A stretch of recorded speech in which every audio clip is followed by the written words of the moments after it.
Hey, welcome back. Christine Regan Lake here. So today I want to talk to you about overt narcissists. So as I said as a disclaimer in the last video I did about covert narcissists, it requires a very specific set of attributes to be considered a full-blown narcissist. So people can be somewhere on the spectrum. It's kind of a spectrum between, almost no narcissistic traits to extreme amounts of. And so people fall obviously somewhere on the spectrum of narcissistic. So if someone is a covert narcissist, I'm sorry, not a covert, an overt narcissist, what does that mean? An overt narcissist, you probably already know somebody in your sphere of influence who's an overt narcissist. This is someone who is completely self-absorbed and they love to brag about themselves. They love to talk about themselves, how amazing they are, all the things that they're doing. They are just complete braggarts. And it kind of it gets pretty old after a while, but they really do feel the need to just kind of vomit themselves all over people, not good at reading the room, not good at reading people to see whether people are actually interested to hear what they're saying. They just kind of they're just very obtuse, and they just come and they just kind of like throw up on people. They're not in tune with the conversation. There's not an ebb and flow. It's really just talking at people because they don't really care what other people have to say. All they want to do is just spew how amazing they are and their story, and they want to impress you and all of that thing. So if you know somebody who is that way, who just has kind of this obsessive need to talk about themselves, have zero interest in other people and what other people are doing, you may be dealing with an overt narcissist. So what's one of the second signs that you might be dealing with an overt narcissist? Well, overt narcissists tend to be incredibly competitive. They're like ruthless, and they have a win at all costs mentality. It's not about, trying to hear what the other person's wants, needs, or desires are and trying to come to an agreement on what would work for both people.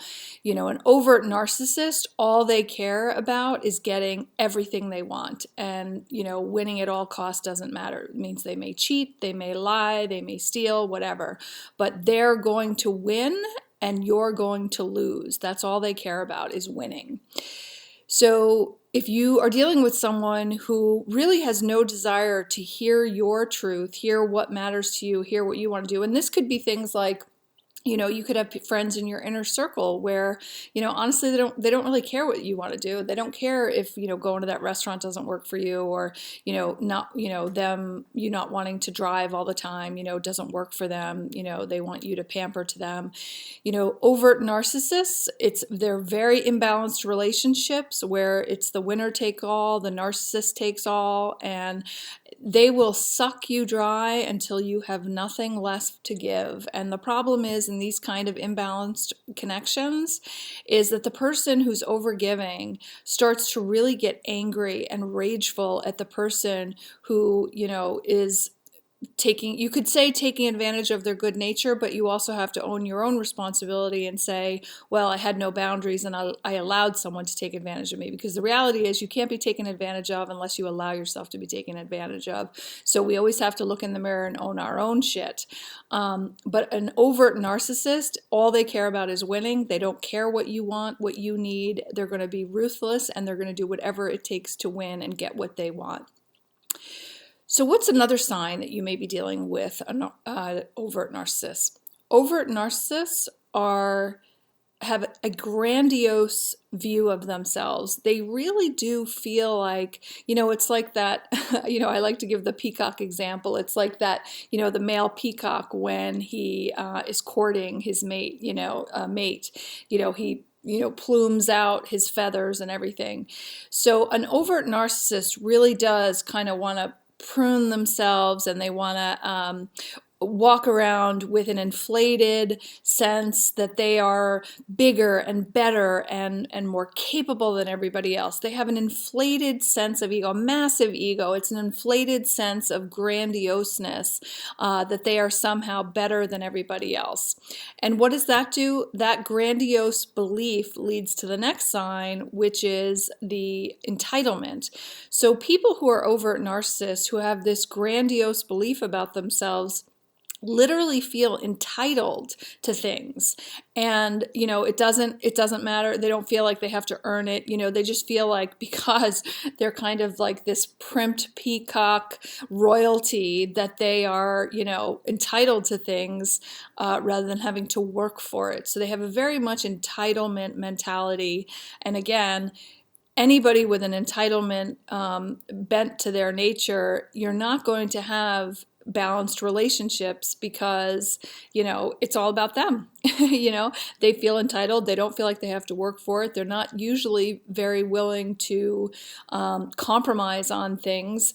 And so that grandiose nature leads to huge imbalances into the relationships, huge dysfunctions, tons of resentment, and it ends up highly, highly unproductive.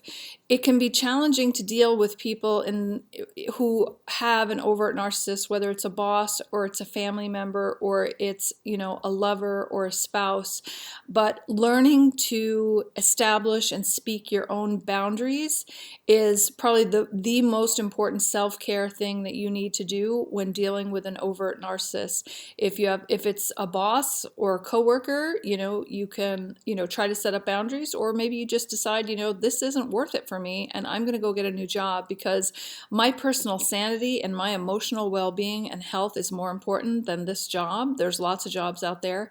If it's a family member who's an overt narcissist that you kind of are forced to deal with at family events, just get better and better and stronger of putting up your healthy boundaries to not let this person violate your personal boundaries. If it's a parent, that can be a little bit more challenging, but the reality is, it is your responsibility to protect yourself, protect your energy, protect your dignity and respect. And sometimes you really have to learn to speak up and shut that person down. And what you will sometimes find with people with narcissistic personality traits is that they can be really big bullies. But the second you push back and stand your ground, sometimes they'll really shrink back down. It depends on the depth of that kind of personality disorder and how, intense they are in terms of their own energy, and how far along the spectrum are they. But some people just have like kind of narcissistic personality traits, and others are full-blown narcissists. The full-blown narcissist probably isn't going to back down, but someone who's got more just kind of narcissistic personality traits, if you stand up for yourself and you put them in their place, a lot of times they do back down. So that's the value of establishing your own personal boundaries and demanding respect and dignity for yourself. Okay, what's another sign that you may be dealing with an overt narcissist? Overt narcissists love to blame other people. They are terrible. They refuse to take personal responsibility that anything could be your fault. So it's, could be their fault. So they're going to look at you and blame you for the relationship. They're going to, at work, they're going to blame you for something not going right. They're, they take their own personal feelings of inadequacy and frustration, and they project it out onto somebody else. And that's what blaming is. Blaming is all about taking all of these yucky feelings that someone has inside that they don't like dealing with, and they thrust it upon the easiest victim standing around them. So again, the best way to protect yourself whenever dealing with anyone who is a narcissist or who has strong narcissistic traits is to establish firm personal boundaries. Speak up for yourself, defend yourself, and do not allow them to think that it is acceptable or that you will allow them to violate your boundaries, to treat you disrespectfully, or to, not honor the dignity of who you are as a human being. So those were just some of the personality traits that I wanted to share with you about overt narcissism. Again, I just want to say that, when I use the term narcissist, It's just a way for me to describe behavioral habits. Every person out there is a divine being who has the capacity to heal, change, transform, and grow. I have never been and never will be someone who is of the mindset that someone cannot heal. I've been too along this healing journey with spiritual healers and holistic healers to see the transformational growth that happens with people. If someone truly has a desire to heal, to grow, transcend, and to transmute who they were before, they absolutely can heal, but it takes a choice. It's a decision. That's all it is. So if you're not familiar, I do have a link in my description box for my fundraising page to Operation Underground Railroad. I am an abolitionist, and I'm committed to raising $1 million for Operation Underground Railroad to rescue children from human trafficking. There are over 2 million children who are in human trafficking today, who are in slavery. They need our love, our leadership, and our dollars to rescue them.